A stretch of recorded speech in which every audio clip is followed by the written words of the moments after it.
यह ऐसा है जैसा बड़े गहरे समुंदर में अंधेरी अंधेरी कि उसको एक बड़ी नहर ने ढांक लिया हो, और इस रेस के ऊपर दूसरे अमर इसके ऊपर बादल है, गरज ऊपर तले बहुत से अंधेरे ही अंधेरे है कि अगर कोई ऐसी हालत में अपना हाथ निकाल ले और देखना चाहे तो देखने के एहतमाल भी नहीं, और जिसको अल्लाह ही नूर हिदायत ना दे उसको कहीं से भी नूर हिदायत मैसर नूर नहीं मैसर हो सकता। अल्लाहुम्मा अग़फ़िर ली, अल्लाहुम्मा अग़फ़िर ली। क़यामत का हाल में ऐसा है कि आगे ऐसा सूरज नहीं होगा, चांद नहीं होगा, बिल्कुल अंधेरा हो जाएगा। अगर हाथ निकाल कर देखना चाहे तो भी दिखाई भी नहीं देगा। अल्लाह ताला जिसको नूर हिदायत दे वो देख सकता है, अगर अल्लाह ताला नूर हिदायत ना दे उसको कहीं से भी नूर नहीं मैसर हो सकता। अल्लाहुम्मा अग़फ़िर ली। आए मखाताब देखो हमारे पैगम्बर सल्लल्लाहु अलैहि वसल्लम का नाम इनडायरेक्ट में कितना मरतबा आ गया।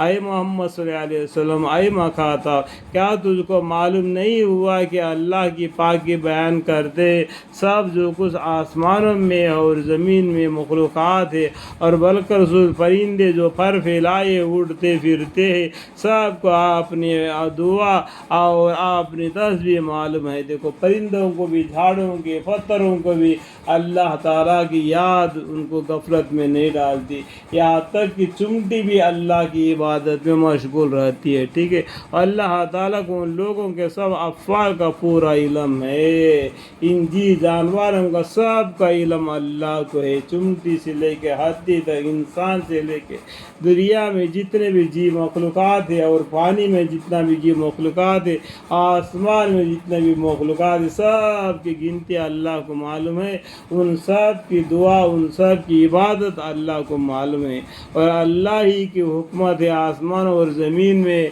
और अल्लाह ही की तरफ सब को लौट कर जाना है।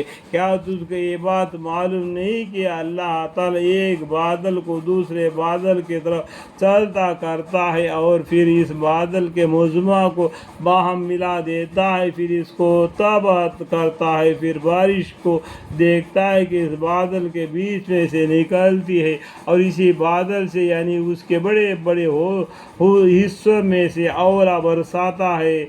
औला मतलब क्या है, मोटे मोटे पत्थरों के जैसा पानी भरते हैं ना, उसको औला बोलते हैं। ठीक है, फिर उनको जिसकी जान पर या माल पर चाहता है गिरा देता है, और जिसे चाहता है उसको हटा देता है। और इस बादल के बिजली के समय की ये हालत है, ऐसा मालूम होता है कि गोया उसने अब बेनाई ली, और ने अल्लाह ताला ने रात और दिन को भी बदलता रहा था। इस सब मजमुआ में दानिश के लिए इस्तदलाल के कामिल मौका है, इस समझदारों के लिए अल्लाह की कुदरत की एक निशानियाँ है, समझने के लिए सब कुछ करने वाली ज़ात कौन है, अल्लाह है।